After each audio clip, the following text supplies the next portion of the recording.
High school Bearcat football will be on the air in 5 minutes.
Minutes until tonight's coverage of Bearcat football.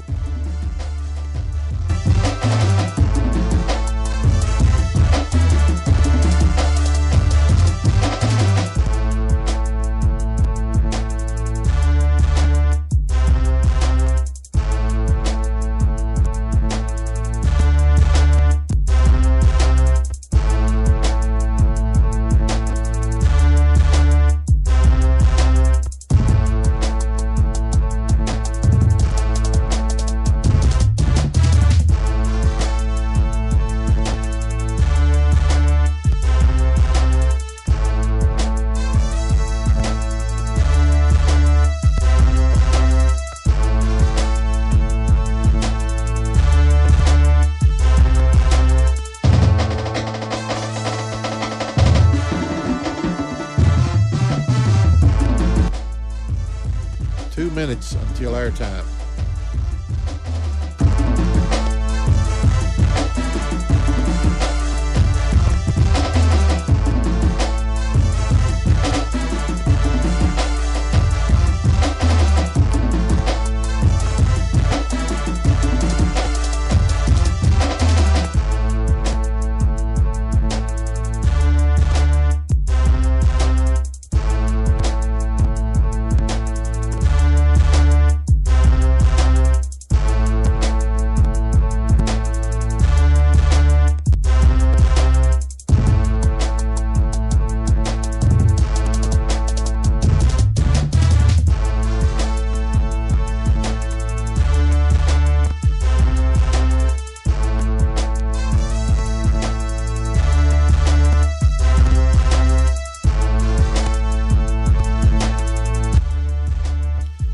Seconds for Bearcat football.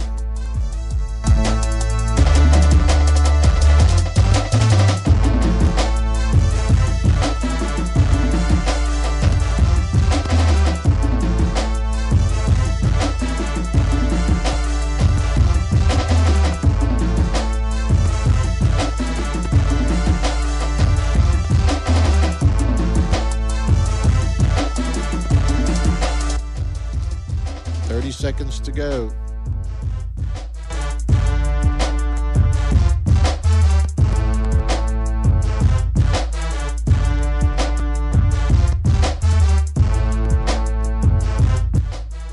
"15 seconds. All right, you guys have fun on the call. Go Cats.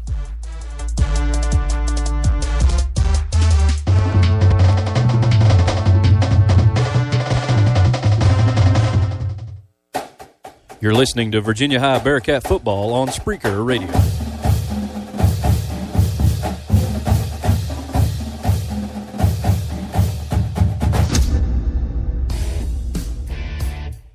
Middle and he's in. Touchdown. Falling in. Jamie Lathrop. What a juke move. And bye-bye as he made it into the end zone. What a play. The touchdown, Bearcats. Touchdown. Wow. Virginia High. Talk about electricity. He's into the end zone. Touchdown. Big number 10. Lathrop looking deep down the field. He's got a man. Cannon. That's Carroll. Makes the catch at the 5, and he's into the end zone. Touchdown, Cats. Lathrop dropping straight back, looking down to Carroll, and he's got him. Over-the-shoulder catch. Touchdown, Cats. The Cats hold off 3A Abingdon, 20-19. 10, 9, 8, 7, 6, 5, 4, 3, 2, 1.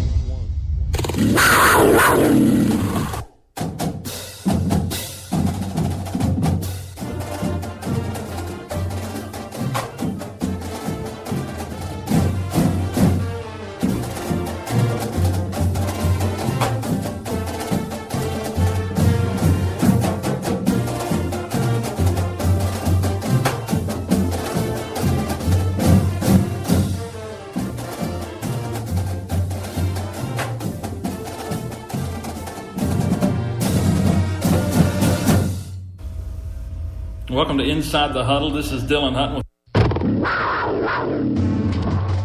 It's time for Bearcat football from the radio home of Virginia High Athletics.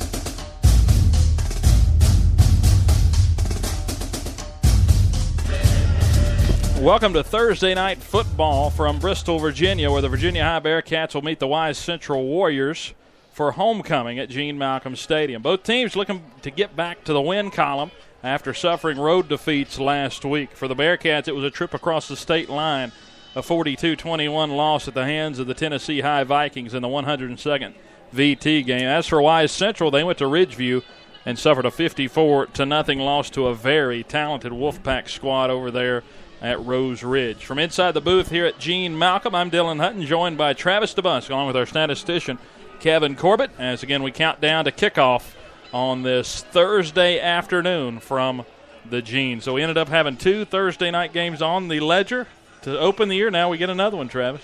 Yeah, it's a weird set of circumstances, but here we are. Thursday night football sometimes can be a little tough, give you a bit of a short week to prepare that you weren't counting on, but that's okay. Here we're going to make the best of it. It's homecoming night, beautiful weather here tonight, so maybe a good move. We'll figure that out tomorrow, I guess. Of course, that's due to Hurricane Florence. Of course, just now getting ready to hit the coast tonight, coming in earlier than expected, so it got moved to tonight. What could be some implications in the week of preparation, the fact that you got one less day to prepare? Well, coaches at every level will tell you that football teams are certainly creatures of habit. Once you establish a game week routine, back during the first few weeks of fall camp, they kind of go ahead and they put that together, what a game week's going to be like. And so, coaches and players, they kind of like to stick to it.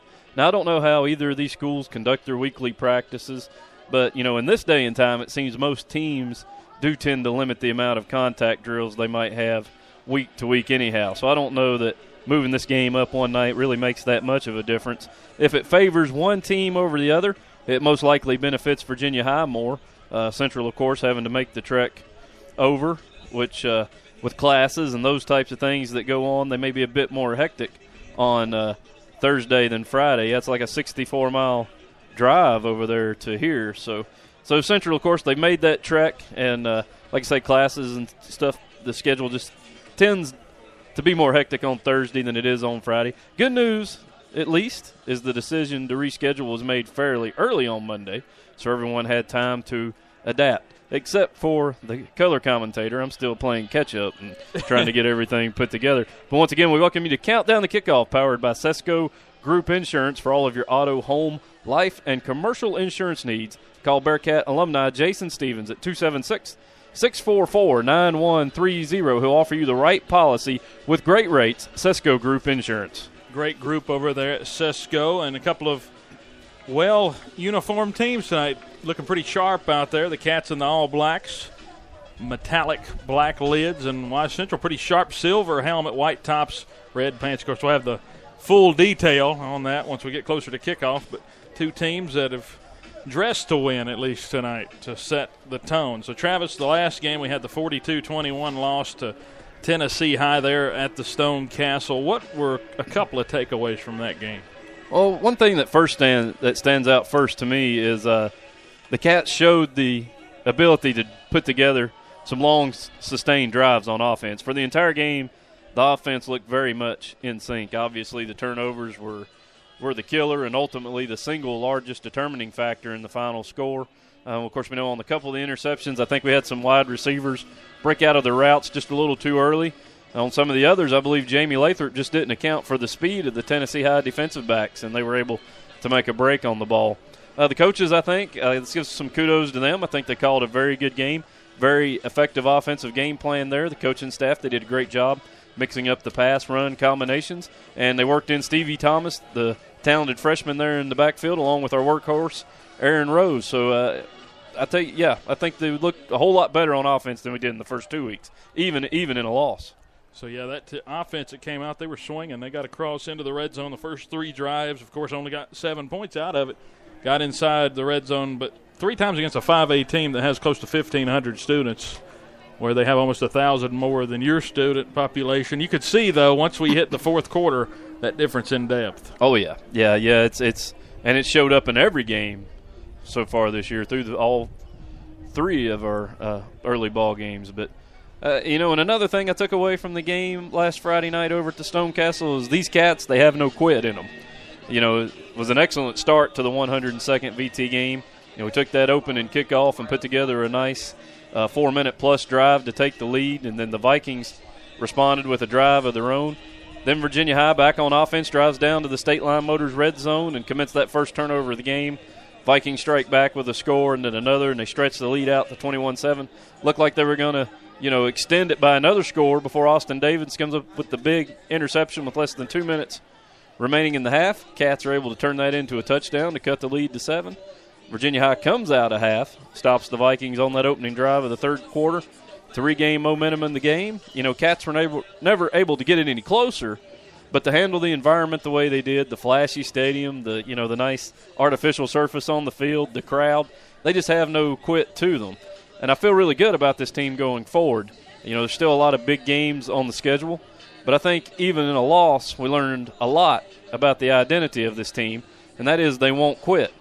Now, if I have one negative to take away from the game, other than the loss, it's the inability to score in the fourth quarter. That's one thing we still need to work on. And now I know it sounds like, and I'm sure Coach Chris probably addressed his team in this manner too, we can take some positives away from that loss last week. Hey, we went toe-to-toe with a team that really should have drubbed us. But I don't think you can ever be happy with a loss at any time. That's kind of the tone we got from him today whenever we talked to him before the game. It was like, you never want to be happy. He's like, but this is probably the happiest I've been after a loss, the way the offense played and the defense played hard for 4 quarters. Of course, speed and depth will get you in the end, and it got a win for Tennessee High as they won the 102nd VT game. And you talked about the offense coming out after half. In the third quarter this year, they've only scored 14 points, but in the fourth, only 6 points in 3 games. Yeah, that second half, I believe maybe that's some depth issues. Of course, we're limited. We got most of our guys are playing both ways. So, we've just, and it shows up at that point. But give them a little bit of credit. We're playing defense. That's right. They're still playing excellent defense in the second half. So, it's not like it's a total wash in that second half. But, we're making up for it on the defensive side of the ball. But sometimes you think you'd like to score a few points later and go ahead and put some of these teams away. Or in the case of Tennessee High last week, be able to hang into the game a little bit tighter. And it was, we counting that. People say, well, they did give up 2 touchdowns in the third quarter of last week's game, but the first one of them was a pick 6, so I didn't charge that. Kind of like in baseball, I didn't charge that to the pitcher. I didn't charge that to the defense, those 7 points. So just 7 points allowed in the third quarter through the first 3 ball games as Coach Sidnor and Curtis Price, the co-defensive coordinators, will see what they have up their sleeve this afternoon against a Wise Central team that looks to throw about the same kind of offense we saw against